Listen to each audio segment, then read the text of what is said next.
Segunda parte, então, da nossa aula. Vamos, então, de plano inclinado, momento da força e equilíbrio do corpo extenso, certo? Uma breve revisão de tudo para que vocês tenham uma noção teórica e também alguns exemplos práticos de como vocês vão poder trabalhar essas questões, tá bom? Plano inclinado, o que acontece? A gente até então tinha trabalhado um plano horizontal, certo? Estávamos apenas estudando horizontalmente, como um bloco pode ser arrastado, como um bloco desliza sobre um plano horizontal. Só que agora eu estou pegando esse plano, estou fazendo uma elevação, e essa elevação, ela tem uma relação com o ângulo que eu fiz de abertura, tá bom? O que age, Jana, sobre esse bloco? Vamos supor, então, que eu tenho aqui um bloco. Essa figura é uma figura auxiliar, tá, gente? Daqui a pouco eu mexo nela. Vamos supor, então, que eu tenho aqui um bloco, que forças que agem sobre ele? Primeira coisa, a força-peso, que ela sempre vai ser perpendicular à horizontal, não ao plano, tá? Ela é sempre horizontal, ela é sempre perpendicular à horizontal. E a força normal? A força normal, ela é perpendicular ao plano de contato. Então, aqui a força normal, aqui a força-peso. Jana, elas não se igualam, então eu preciso fazer a dissipação de forças. Que força que eu vou dissipar? Essa força-peso, tá? Então, eu vou dissipar essa força-peso em uma força que eu vou chamar de PY, é a que vem para cá, e outra força que eu vou chamar de PX, que é a força que vem para cá, certo? Como é que eu vou fazer a decomposição dessa força P? Esse ângulo de inclinação que está aqui é o mesmo ângulo que vem parar aqui. Jana, por que ele vai parar bem aí? Por semelhança de triângulos. Eu não vou perder tempo fazendo todas essas semelhanças agora, porque seria um tempo desnecessário, certo? Então, se esse ângulo para aqui, esse PY, ela pode ser decomposta como valor de P cosseno do ângulo e esse PX, P seno do ângulo. Existe uma questão muito interessante no livro de vocês, falando de um plano inclinado. São só fotos, tá, gente? Não vou lembrar aí qual é a universidade, mas são vários planos inclinados e perguntando que forças que agem sobre o plano inclinado. As forças que agem sobre o plano inclinado são apenas normal e peso, se ele especificar que esse plano não tem atrito.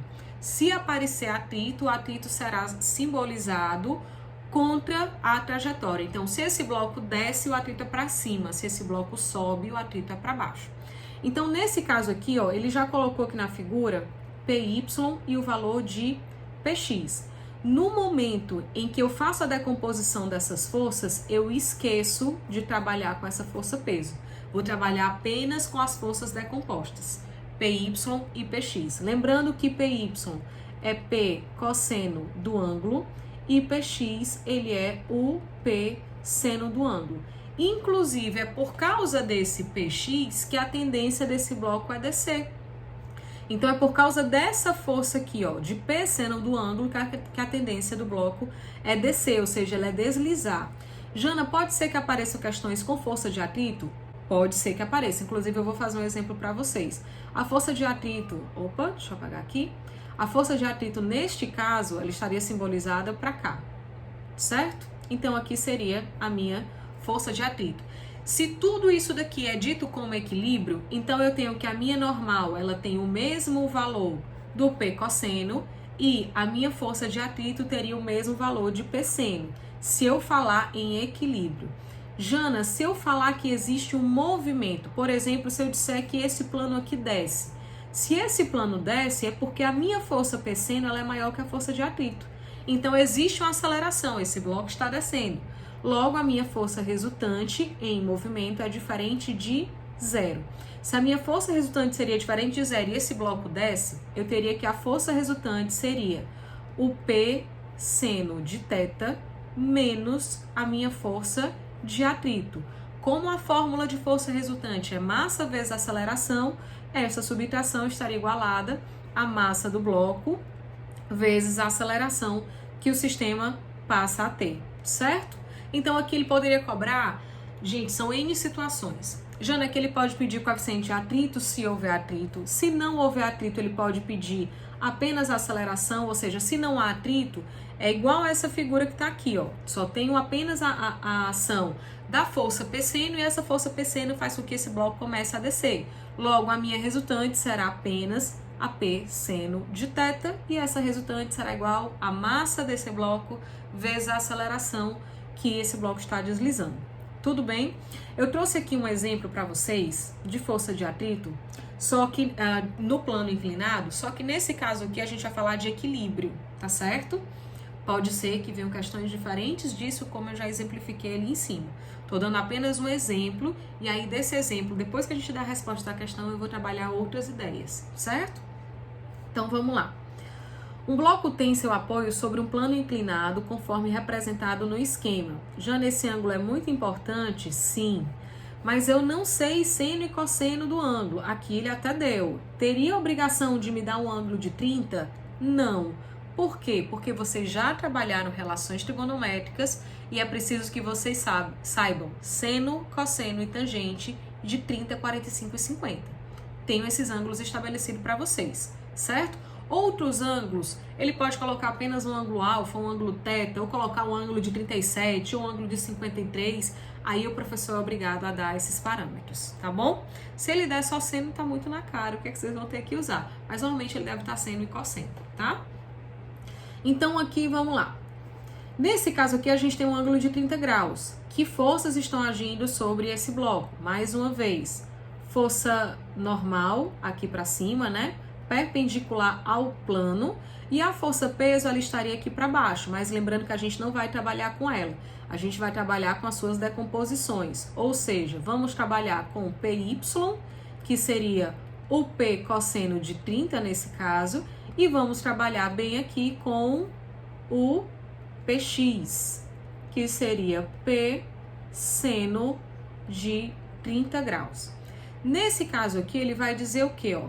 Um bloco tem o seu apoio sobre um plano inclinado, conforme representado, fizemos a representação, já olhamos as forças que vão agir. Se o bloco tem peso de 700 newtons, já ele está dando o P cosseno ou P seno? Não, gente, ele está dando apenas o peso. Nesse caso aqui, ele está dando apenas o P, que é de 700 newtons. A menor força de atrito capaz de manter o bloco em equilíbrio, ou seja, o que é a menor força de atrito? Seria a força que vai se igualar com a força que faz o sistema deslizar.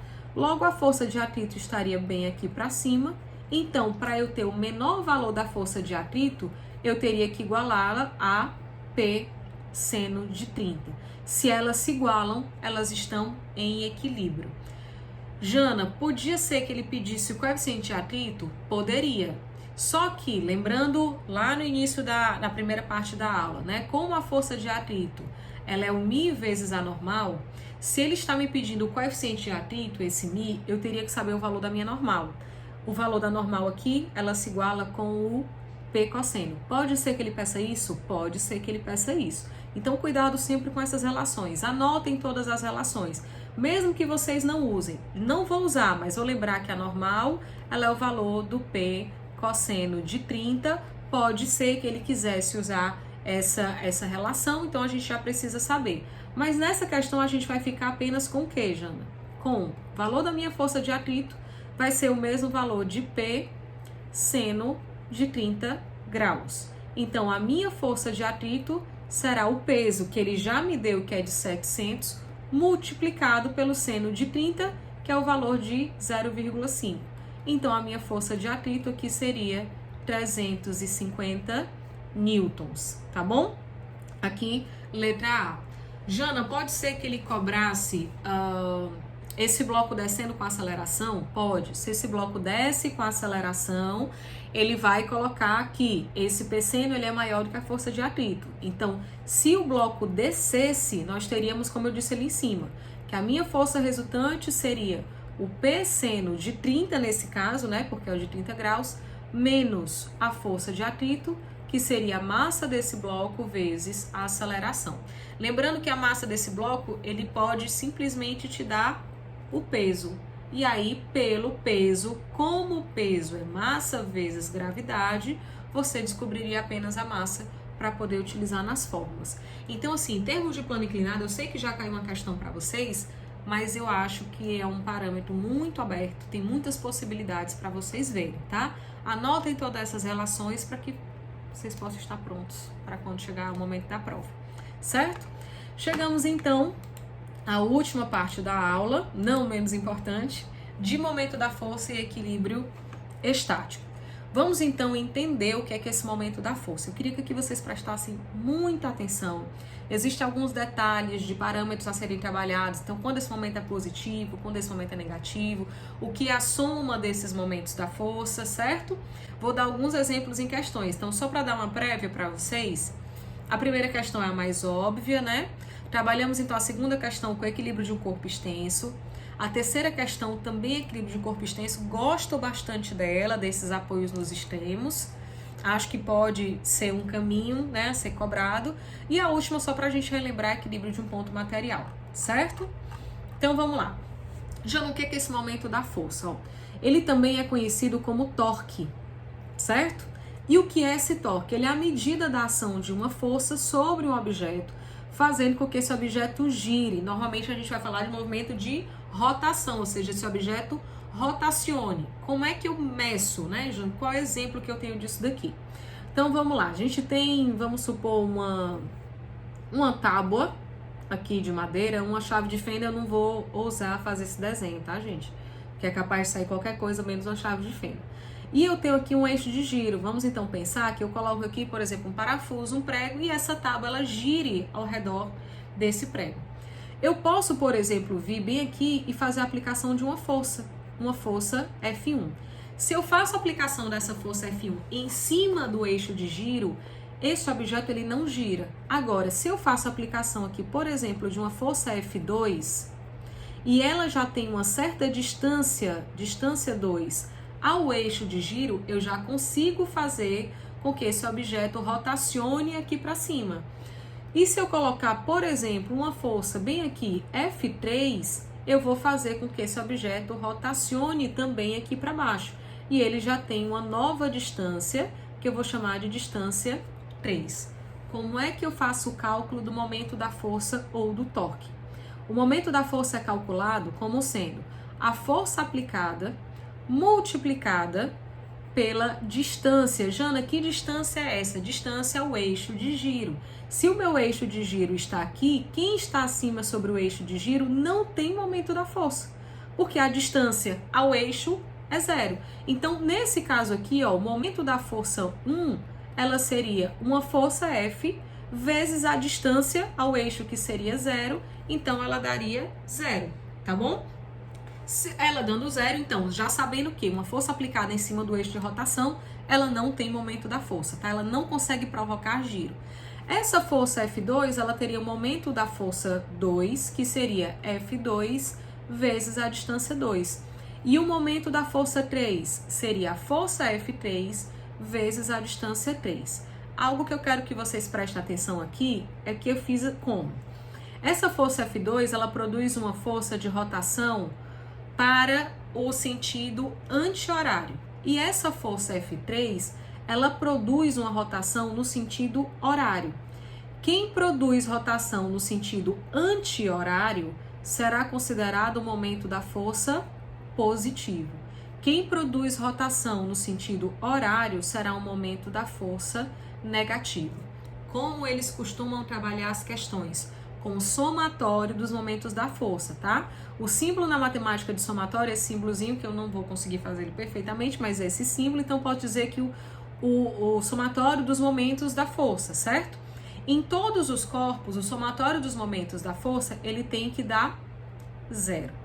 Então, é dessa forma que a gente vai trabalhar as questões. Então, eu estou dizendo aqui que o momento da força 2, ele será positivo. Então, o momento da força 2 menos o momento da força 3 tem que me dar 0. Por isso que em alguns casos a gente vai apenas dizer que o momento da força 2, trazendo esse momento da força 3, que era negativo no primeiro termo, levando para o segundo, será positivo. Então, o momento da força 2 será igual ao momento da força 3. É por essas igualdades que a gente vai trabalhar, tá? Caso mais comum, Jana, da gangorra. Vou trazer para vocês aqui um deles, mas a gente vai para o primeiro exemplo da questão, Chegando então a esse exemplo, suponha que para fechar uma porta de 0,8 metros de largura, uma pessoa aplica perpendicularmente uma força de 3 newtons, como mostra a figura abaixo. Determine o momento dessa força em relação ao eixo O. Então vamos lá. Em relação a esse eixo O, esse daqui é o eixo de giro. Jana, em relação ao eixo de giro, essa força está se movimentando em sentido horário. Quem se movimenta em sentido horário é o momento da força negativo, certo? Só vou me preocupar com esse sinal no final do cálculo. Como é que eu calculo o momento da força? Ele é a força aplicada vezes a distância ao eixo de giro. Força aplicada 3 newtons, distância ao eixo de giro 0,8 metros. Lembrando que por levar essa porta, né, a um movimento horário, este momento da força é negativo. Logo, o meu momento da força será de menos 3 vezes 0,8, 2,4 Newton por metro. Cuidado que ele pode trabalhar essas questões de sinais, tá bom? Sentido anti-horário, sentido positivo. Sentido horário, valor negativo, certo? Anti-horário, valor é positivo. Horário, valor negativo. Tudo bem? Na segunda questão, a gente vai para uma questão bem parecida com aquela de gangorra, tá? Que eu gosto delas e os professores normalmente gostam de cobrar também. Na figura temos dois blocos cujas massas são respectivamente 4 kg e 6 kg. A fim de manter a barra em equilíbrio, determine a que distância x o ponto de apoio deve ser colocado, supondo que inicialmente o ponto de apoio esteja a 40 centímetros da extremidade direita da barra. Nesse tipo de questão de barra, gente, que é questão de equilíbrio estático de um corpo extenso, Jana, o que seria um corpo extenso? Um corpo extenso é que ele tem uma significância em relação ao peso da barra, certo? Aqui não foi colocado. Se ele colocar o peso da barra, que vai ser a próxima questão que a gente vai trabalhar, a gente precisa entender isso daqui, tá? Precisa entender que esse corpo, ele vai ter, essa prancha, ela vai ter uma massa, ela vai ter um peso e que vai influenciar nos pontos de apoio. Quem é o meu eixo de giro aqui, ó? É o eixo de giro de uma gangorra. Logo, obviamente, ele não tá no meio, certo? Então, aqui eu tenho uma massa de 6 quilos, esse peso aqui, que vai ser um peso de 60 newtons, tá? É essa força que age. E esse peso aqui de 4 quilos, que seria um peso de 40 newtons. Esse peso de 60, ele vai fazer um giro em sentido horário. Ó. Ele vai tentar fazer essa prancha um giro em sentido horário. Então, ela será um momento da força negativo. E esse de 4, Jana, ele vem em sentido anti-horário. A Ciri quer participar da aula. Ele vem em sentido anti-horário. Sentido anti-horário, momento da força positivo. Como são as únicas duas forças que agem em todo esse sistema, né, sobre essa prancha, a gente vai dizer que o somatório dos momentos da força seria o somatório do momento da força 1, né, do bloco 1, mais o bloco 2, ou seja, o bloco de 6 quilos com o bloco de 4 quilos. Jana, como é que a gente faz essa questão? Então, vamos lá. Momento da força 1 mais momento da força 2, ele tem que dar 0. Eu vou colocar aqui esse bloco como 1, né? Perdão, esse daqui como 1 e esse daqui como 2. O momento da força, ele é calculado como sendo força, que nesse caso seria força-peso, multiplicado pela distância ao eixo de giro, que o eixo de giro está bem aqui nesse caso, é o ponto de apoio. Nessa tábua, ela faz esse movimento de rotação ao redor desse ponto de apoio, tá? Então, o momento da força é força vezes a distância. Então, o momento da força 1 seria o peso, 40, vezes a distância, que é x. E o momento da força 2, ele é um momento negativo, porque ele vem em sentido horário, ele gira em sentido horário, né? Então, ele vem em sentido horário, então, menos o valor da força, que é aplicado aqui, que é de 60 newtons, que é o peso, multiplicado por 40 centímetros aqui também. Jana, está em centímetro. Nesse caso aqui, a gente não precisa passar tudo para metro, tá? Por quê? Vocês vão entender aqui. Tá em 40 centímetros, isso daqui igual a 0. Como essa multiplicação que está toda negativa, se eu passar ela para o segundo termo, ela vem positiva, tá? Jana, precisaria passar de 40 metros ou de 40 centímetros para metro? Se você quiser, sim. Mas nesse caso não vai haver a necessidade, porque a resposta de x também estará em centímetros, tá bom? Então, se a resposta estiver em metro, passa todo mundo, todas essas distâncias para metro.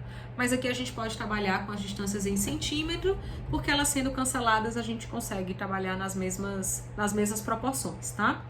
Então, 40x será igual a 2.400. Fazendo, então, essa divisão de 240 dividido por 4, a gente teria que x seria uma distância de 60 centímetros a esse eixo. Vocês estão vendo que a figura está completamente desproporcional, tá, gente? Então, na hora de chutar esse tipo de questão, não se baseie apenas pela figura, porque ele está completamente desproporcional. Isso daqui, certo? Então, aqui seria o valor de 60 centímetros, me perdi aqui, tá bom? 60 centímetros é o que tem, que está esse bloco de 40 newtons, de peso de 40 newtons. O que eu falei para vocês de ser muito interessante, essa questão a gente vai perder um pouquinho mais de tempo nela, tá bom? Por quê? Nesse caso aqui, ele diz o seguinte, eu aposto bastante nesse tipo de questão, tá? Para essa prova de vocês. Uma barra homogênea de massa de 2 kg, ou seja, a barra tem massa. Se a barra tem massa, a barra tem peso. Jana, onde é que esse peso se localiza? Exatamente no centro de massa dessa barra, que é no meio dela. Então, se essa barra ela tem 1 metro de comprimento, mais ou menos aqui, ó, a 50 centímetros dos dois extremos, a gente vai ter o peso da barra, que seria 2 vezes 10, que seria um peso de 20 newtons, certo? Então, está apoiada nos extremos A e B, distanciados de 1 metro, né? 1 metro um do outro. A 20 centímetros da extremidade B foi colocado um bloco de massa M, igual a 2 quilos também. Ou seja, esse bloco de massa M, ele também vai fazer um peso para cá, que também será um peso de 20 newtons. Só que ele está aqui, vamos colocar as medidas, né? Daqui para cá ele está a 20 centímetros e esse daqui estaria a 50 centímetros, o peso da barra, de qualquer uma das duas extremidades. Então, esse bloco M aqui, ele está a 20 centímetros da barra B e ele está a 80 centímetros da barra A. Não vou fazer essa riscadeira toda agora para não causar uma confusão na cabeça de vocês, mas então vamos entender. Considerando a aceleração da gravidade igual a 10 metros por segundo, esse símbolo aqui é segundo ao quadrado, certo? Quais os módulos das forças que os apoios exercem sobre a barra A e a barra B? O que acontece aqui?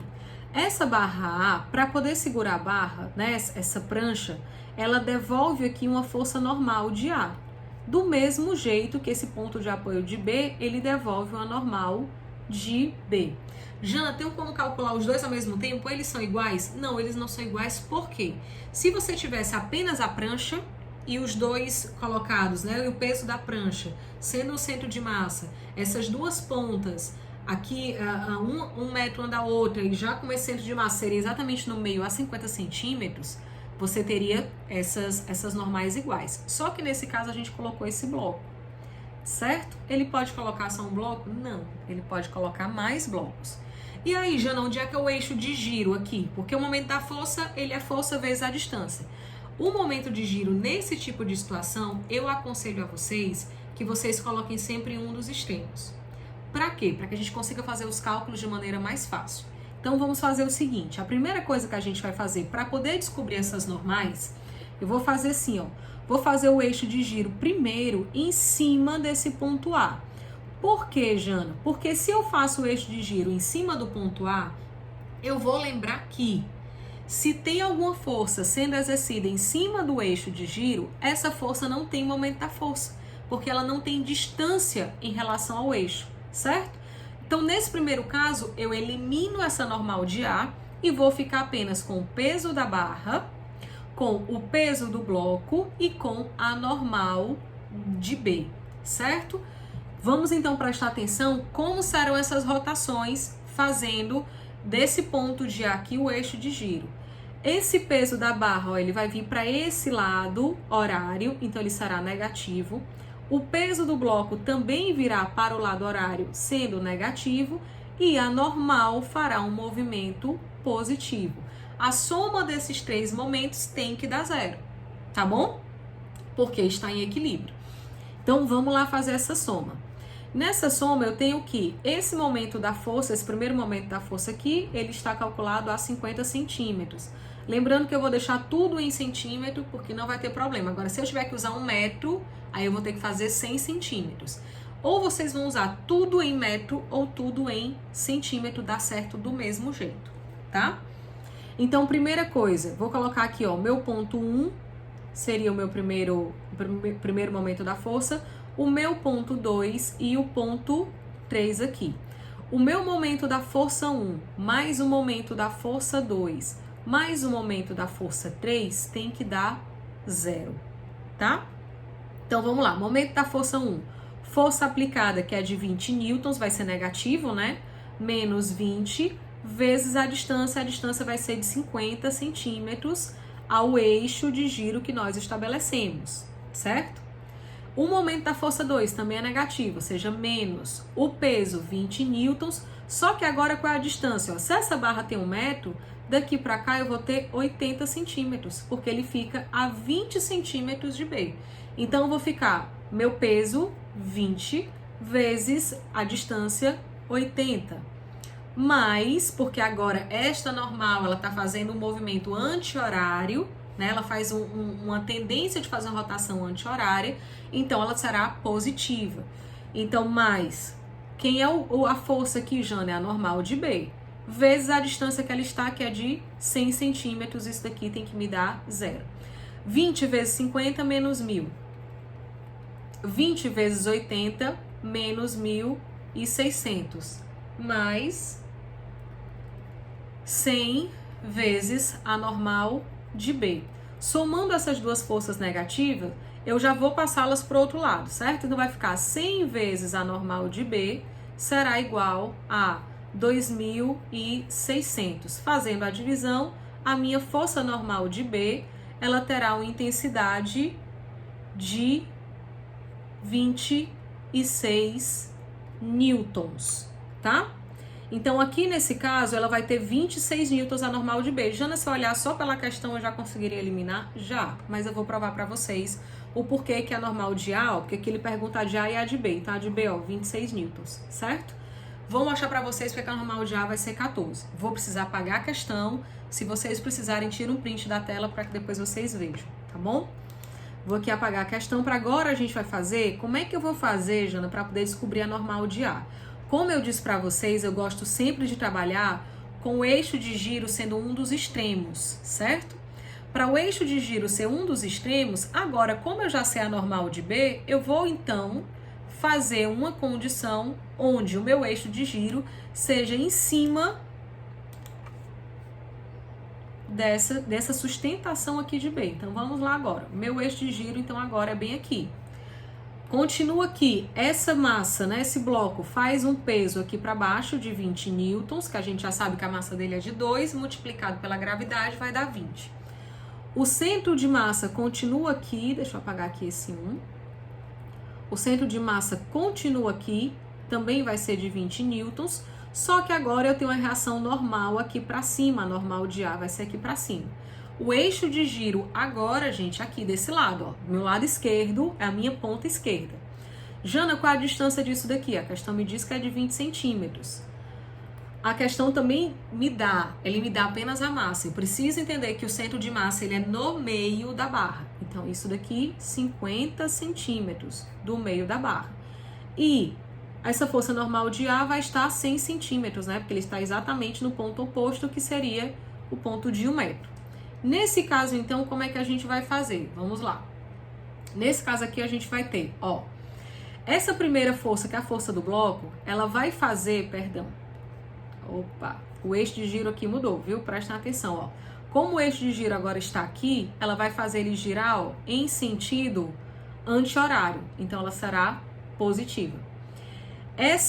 No centro de massa, né, o peso da barra, ele também vai fazer esse eixo aqui em sentido anti-horário. Por quê, Jana? Porque meu eixo de giro agora tá aqui, ó.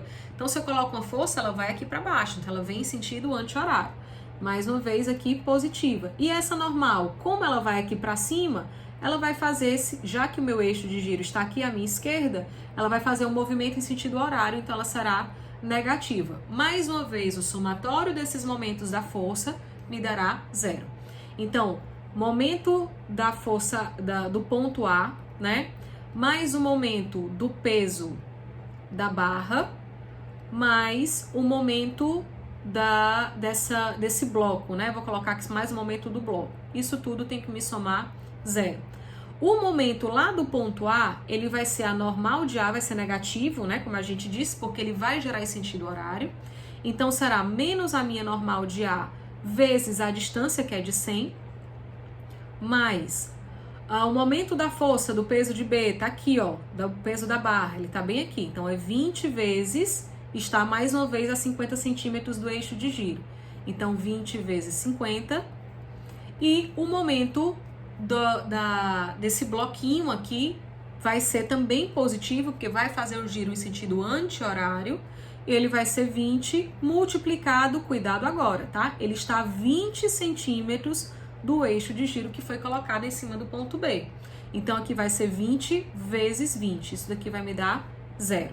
Então, menos a normal de A. Deixa eu já colocar aqui menos 100 vezes a normal de A, para ficar mais fácil. Então,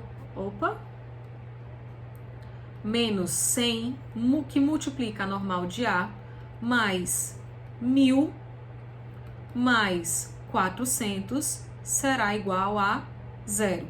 Então, se eu passar esse menos 100 para o outro lado, eu vou ficar aqui que 1.400 vai ser igual a 100 vezes a normal de A, certo? Já fazendo aqui esses cancelamentos desses zeros, né, que seria a mesma coisa de dividir 1.400 por 100, eu tenho que a normal de A terá um valor de 14. Logo, seria minha resposta aqui, letra E. Tudo bem, gente? Olhem para essa questão com cuidado. Cuidado para ver esse vídeo todo acelerado e não prestar atenção nessa questão. Eu aposto muito nesse tipo de questão. Eu vi que não caiu da última vez e esses tipos de apoio os professores gostam bastante.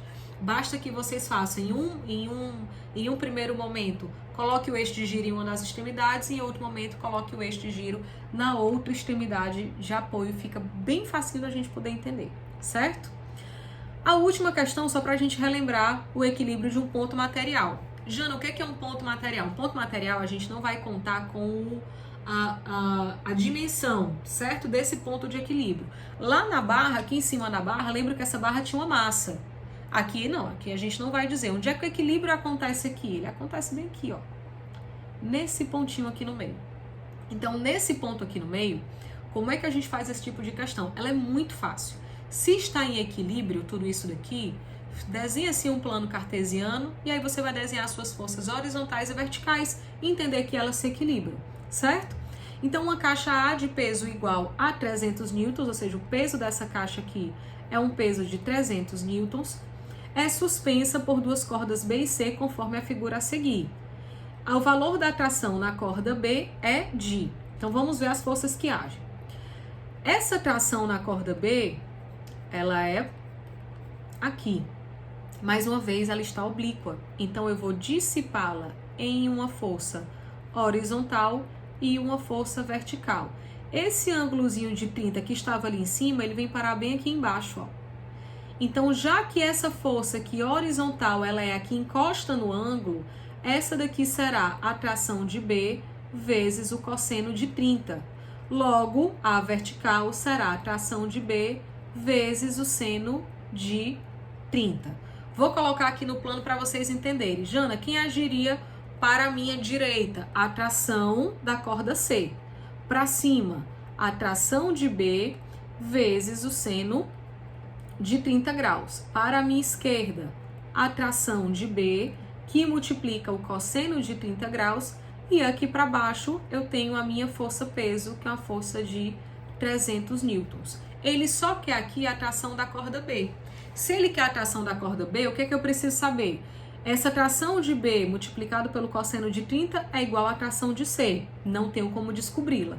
Porém, se eu igualar que a tração de B vezes o seno de 30 é igual a esse peso que é de 300, eu acho facinho essa tração. Então, eu vou ter aqui a tração de B vezes seno de 30, 0,5, vai ser igual a 300. Fazendo, então, a divisão de 300 por 0,5, a gente vai ter um valor de 600 newtons, é uma questão fácil, não tem muito para onde fugir esse tipo de questão de equilíbrio do ponto material, então não esperem grandes dificuldades dela. Eu sei que já caiu uma. Olhem a última prova aí de vocês, deem uma olhadinha na resolução dela, porque se cair de novo deve ser pelo mesmo caminho, ou muito parecido. Certo, gente? Fechamos então essa segunda parte. A gente ainda tem aula de refração da luz e a gente ainda tem aula de movimento circular, tá bom? Encontro vocês na próxima. Beijo, tchau, tchau.